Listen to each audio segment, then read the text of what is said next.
కామాక్షి ఇంట్లో మారణాయుధం బయటపడింది. పాత ఫ్రిడ్జ్‌లో పొడవాటి కత్తి కనిపించింది. కామాక్షి ఆగడాలపై స్థానికులు కొందరు ఆగ్రహించి సోమవారం రాత్రి ఆమె ఇంటిని అనుచరులు ఇళ్లను నేలమట్టం చేశారు. విషయం తెలుసుకుని మంగళవారం అక్కడికి వెళ్లిన పోలీసులకు కత్తి కంటపడింది. తమిళనాడుకు చెందిన కామాక్షి నెల్లూరు బోడిగాడి తోట వద్ద తన నేర సామ్రాజ్యానికి పునాది వేసుకుంది. భర్త జోసెఫ్, తమ్ముడు జేమ్స్, చెల్లెలు భర్త అనుచరులతో గ్యాంగ్ తయారు చేసుకుని గంజాయి విక్రయాలకు ప్రారంభించింది.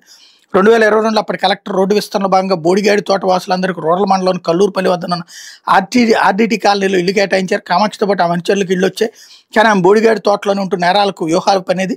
గంజాయి దిగుమతి ఎగుమతికి మాత్రం ఆర్డీటీ కాలనీకి అడ్డాగా చేసుకుని తన ఆగడాలకు అడ్డుకున్నందుకే సిపిఎం నాయకుడు పెంచలేని హత్య చేసి తమ గ్యాంగ్ జోలికి వచ్చిన పోలీసులపైన కూడా దాడులు చేయించిందని చెప్తున్నారు. పెంచలై హత్యతో కామాక్షి నేర సామ్రాజ్యం వెలుగు చూసింది. గంజాయిని ప్యాకెట్లో నింపి కల్లూరుపల్లిలోని ప్రభుత్వ పాఠశాలకు చెందిన కొందరు విద్యార్థులు కామాక్షి మీదని స్థానికులు తెలిపారు. ఆటో డ్రైవర్లు, అసంఘటిత కార్మికులకు కూడా గంజాయి ప్యాకెట్ల మీదని చెప్తున్నారు. గత నెల హౌసింగ్ బోర్డు కాలనీ ఎంఐజీలో ఒంటరి వద్ద మహిళ రుక్మిణమ్మ ఇంట్లోకి జోరబడిన గుర్తు తెలియని వ్యక్తులు ఆ మెడలోని 12 సవర్ల బంగారు ఆభరణాలు అపహరించుకెళ్లారు.